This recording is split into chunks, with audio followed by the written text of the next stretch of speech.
যেন হুজুরদেরকে দেখবেন বউদেরকে মহব্বত একটু বেশি করে, যে কোনো হুজুর দেখবেন একটু বউদের প্রতি মহব্বত একটু বেশি। কারণ কি, ভালোবাসা যা ছিল সব জমায় রাখছে বউয়ের জন্য।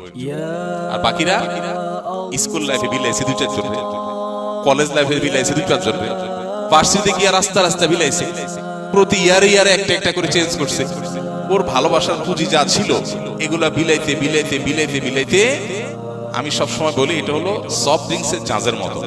আর যারা চরিত্রকে হেফাজত করে, আল্লাহ নির্দেশ করেছেন না হারাম পাত্রে দেখা যাবে, কন্ট্রোল করে। দেখেন আল্লাহ তাআলা নেচার অনুযায়ী আমাদেরকে চলতে বলেছেন। আল্লাহ তাআলা যে প্রকৃতি দিয়ে সৃষ্টি করেছেন, সেই প্রাকৃতিক সৃষ্টি যদি আমরা সেটাকে সেভাবে রাখি, কি হবে? সকল ভালোবাসা বুকে জমা থাকবে। কারণ আমি তো কোথাও অপাত্রে ভালোবাসা দেই না। এবার সে জীবনে যারেই পাবে তার হাতে বায়াত হয়ে যাবে।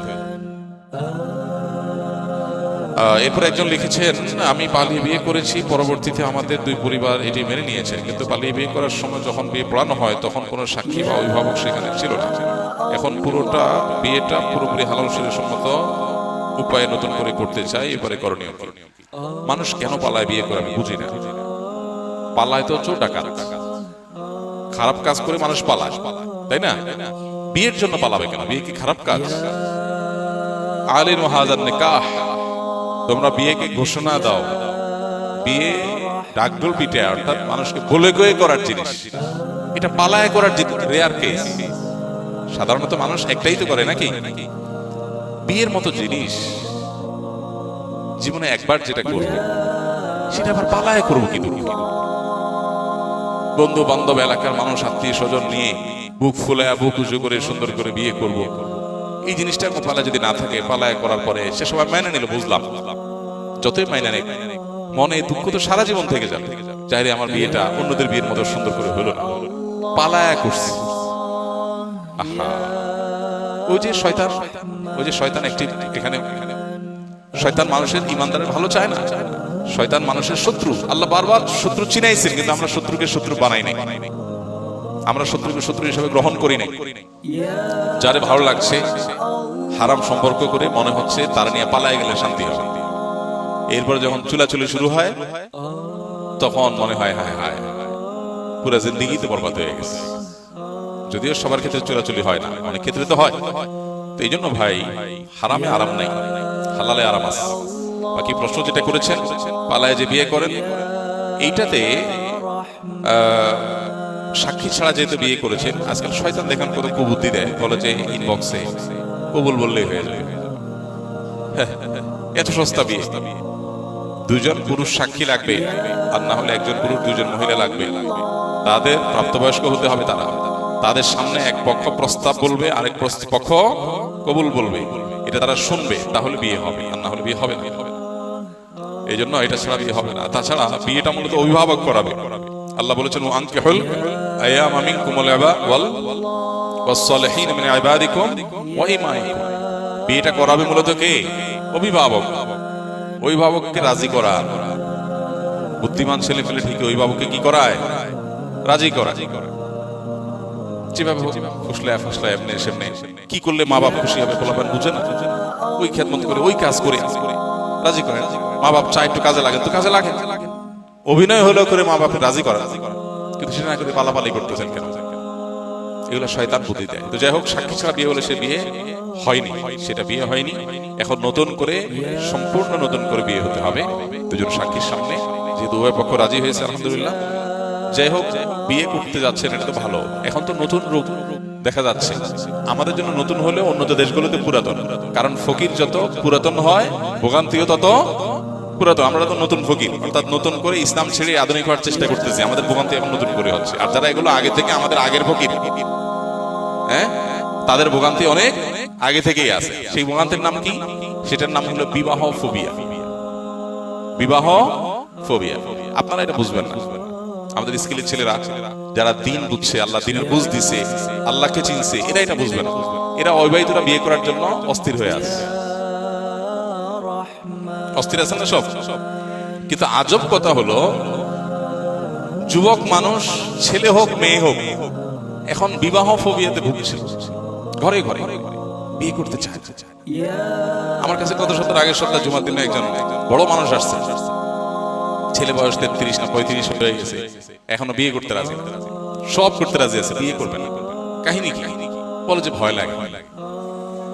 বহুত মেয়ে আছে, না না ভয় লাগে বলতে আপনারা যে ভয় লাগে মনে করে হেসে দিচ্ছেন, এটা সে ভয় না।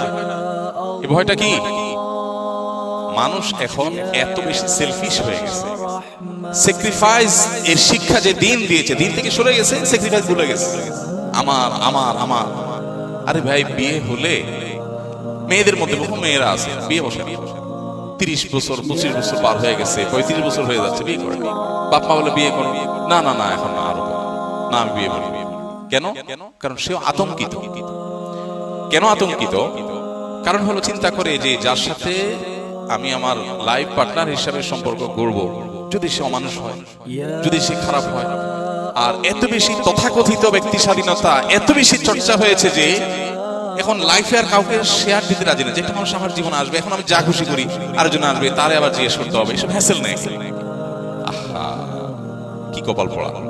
আল্লাহ রাব্বুল আলামিন যাদেরকে দ্বীন দিয়েছেন, ঈমান দিয়েছেন, তাকওয়া দিয়েছেন, যারা চরিত্রকে হেফাজত করে, অবশ্য চরিত্র যারা নষ্ট করে ফেলে, এদের জীবনে আবার এগুলোর কোনো ভ্যালু ট্যালু নেই। হ্যাঁ, এই জন্য হুজুরদেরকে দেখবেন বউদেরকে মহব্বত একটু বেশি করে, যে কোনো হুজুর দেখবেন একটু বউদের প্রতি মহব্বত একটু বেশি। কারণ কি? ভালোবাসা যা ছিল সব জমায় রাখছে বউয়ের জন্য, আর বাকিরা স্কুল লাইফে বিলাইছে 2-4 জন, কলেজ লাইফে বিলাইছে 2-4 জন, পার্সিতে গিয়ে রাস্তা রাস্তা বিলাইছে, প্রতি ইয়ারে একটা একটা করে চেঞ্জ করছে। ওর ভালোবাসার পুঁজি যা ছিল এগুলা বিলাইতে বিলাইতে বিলাইতে বিলাইতে, আমি সবসময় বলি এটা হলো সফট ড্রিঙ্কসের ঝাঁজের মতো। সফট ড্রিঙ্কসের ঝাঁজ, বোতল খুলছেন, একবার ঢালছেন, আবার বন্ধ করছেন, আবার খাইছেন, আবার বন্ধ করছেন, এরপর ওটা ঝাঁজ থাকে থাকে না, এই জন্য ফিলিংস নাই। আর যারা চরিত্রকে হেফাজত করে, আল্লাহ নির্দেশ করেছেন না হারাম পাত্রে দেখা যাবে, কন্ট্রোল করে। দেখেন আল্লাহ তাআলা নেচার অনুযায়ী আমাদেরকে চলতে বলেছেন। আল্লাহ তাআলা যে প্রকৃতি দিয়ে সৃষ্টি করেছেন, সেই প্রাকৃতিক সৃষ্টি যদি আমরা সেটাকে সেভাবে রাখি, কি হবে? সকল ভালোবাসা বুকে জমাট থাকবে। কারণ আমি তো কোথাও অপাত্রে ভালোবাসা দেই না। এবার সে জীবনে যারেই পাবে তার হাতে বায়াত হয়ে যাবে, মুরিদ হয়ে যাবে তার হাতে। বুঝেন নাই? বউ যা বলবে তা, বউ স্বামী যা বলবে। কারণ 2 নম্বরই করতে করতে করতে হায়া লজ্জা সংগ্রাম কমে গিয়ে ওইটা হয়ে যায় হলো বেশি শিয়ানা। আর যখন হায়া লজ্জাটা থাকে তখন বেশি শিয়ানা থাকে না। ফলে কি হয়? ভালোবাসাটা হয় প্রগাঢ়, ভালোবাসাটা হয় একেবারে ফ্রেশ। যত বেশি শিয়ানা ভালোবাসায় তত খাদ, যত বেশি সরল ভালোবাসা তত নিখুঁত। যাক, কোথায় ছিলাম? পালিয়ে বিয়ে করা। এই জন্য পালায় বিয়ে না করে বা হারাম সম্পর্ক না করে সম্পর্ককে হালাল সম্পর্কের জন্য অপেক্ষা করতে হবে। আল্লাহ আমাদের তৌফিক দান করুন। যেটা বলছিলাম যে বিবাহ ফোবি এখন ঘরে ঘরে। আরে ভাই, আপনি বিয়ে করলে একজনের সাথে, তার সাথে অনেক কিছু শেয়ার করতে হবে, বুঝলাম লাইফের মধ্যে আরেকজন আসবে, আপনার কাছে খারাপ লাগা কাজ করছে। আল্লাহ তাআলা তো এইটাকে এমন নিয়ামত দিয়েছেন যে আল্লাহ বলেছেন লিতাসকুনু ইলাইহা। আদম আলাইহিস সালামের জন্য হাওয়াকে সৃষ্টি করেছেন কেন? তার কারণ আল্লাহ দর্শাচ্ছেন, কারণ বর্ণনা করছেন যে লিতাসকুনু ইলাইহা, তার কাছে গেলে যাতে তোমার মনটা প্রশান্ত থাকে। যারা হালাল সম্পর্ক করেছেন, আমরা যারা মুসলমান, আলহামদুলিল্লাহ সাবকন্টিনেন্টের মুসলমান তো বলে, হিন্দুদের মধ্যেও আছে যারা রিলিজিয়াস, সেই মানুষগুলোর মধ্যে দেখবেন যে বাসা থেকে বাইরে থেকে বাসায় যাওয়ার জন্য অস্থির, কখন বাসায় যাবে, বউ বাচ্চার মুখ দেখবে, তাদের সাথে বসবে, একসাথে খাবে, হ্যাঁ একসাথে সময় কাটাবে, এটার জন্য অস্থির ব্যাকুল। আর এখন এই পশ্চিমা দুনিয়াতে বটে, পশ্চিমা দুনিয়াতে ভরে গেছে ঘরে ঘরে, কোনো ছেলে মেয়ের বিয়ে করতে চায় না। কেন বিয়ে করতে চায় না? সবচেয়ে বড় কথা হলো ফাও পাইলে বিয়ে করা দরকার। মেয়েদেরকে অধিকার করার নাম দিয়ে তাদের একটা বয়স পর্যন্ত ডিমান্ড থাকে, এরপর ডিমান্ড থাকে মানুষের জীবনে। আর পারিবারিক যে শিক্ষা, পারিবারিক যে জীবন ইসলাম আমাদেরকে ধারণ করতে বলেছে, পারিবারিক জীবনের সুফল কি? আস্তে আস্তে আস্তে আস্তে আস্তে আস্তে মেয়েরা যখন বৃদ্ধ হতে থাকে তাদের মূল্য কমে না বাড়ে। পারিবারিক ব্যবস্থাপনার মধ্যে জীবনে মূল্য তাদের, সাধারণত সন্তান অমানুষ কুলাঙ্গার হলে ভিন্ন কথা, বাকি সাধারণত এটা হয় না। সাধারণত কি হয়? যখন বাচ্চা কাচ্চা বড় হয়, নাতি নাতনি হয়, আস্তে আস্তে তার কদর করার মানুষের সংখ্যা আরো বাড়ে। তো দ্বীন আমাদেরকে, ইসলাম আমাদেরকে এই পারিবারিক ব্যবস্থার মধ্যে দিয়ে যেতে বলেছে। আর শয়তান এটা চায় না, সে পরিবার ভাঙতে চায়, পরিবার ব্যবস্থাকে ধ্বংস করতে চায়। এই জন্য যুবকদের মধ্যে ভয় ঢুকে দিচ্ছে। আরে ভাই, লাইফ পার্টনার যদি খারাপ হয় তো সফর করবেন, সবর করলে তো আল্লাহর কাছে আপনি আজর এবং বিনিময় পাবেন। এত ভীতু কিভাবে দুনিয়া জয় করবে যে ঘরটা জয় করার সাহসটুকু নাই, এত ভীতু। আল্লাহ তাআলা আমাদেরকে হেফাজত করুন। যুবকদের মধ্যে ব্যাপকভাবে এই বিবাহ ভীতি পশ্চিমাদের মধ্যে ঢুকে গেছে, কারণ যে লাইফ আপনি লিড করছেন এটা অবশ্যম্ভাব পরিণতিশীল। আমি একজন সাধারণ মানুষ, নন আলেম এবং বিবাহিত।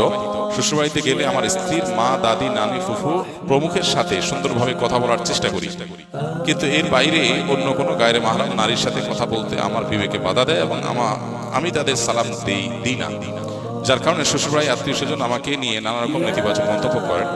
এমনকি স্ত্রী বড় বোন ও অন্যদের সাথে কথা না বলার কারণে আমার স্ত্রীও মন খারাপ করেন এবং অনেক কথা শোনান। তাদের সাথে আমার আচরণ কেমন হওয়া উচিত? হাসি মুখে কথা বলা জায়েজ হবে কিনা? ভাই, প্রথম কথা হলো, এটা তো কিয়ামতের আলামত।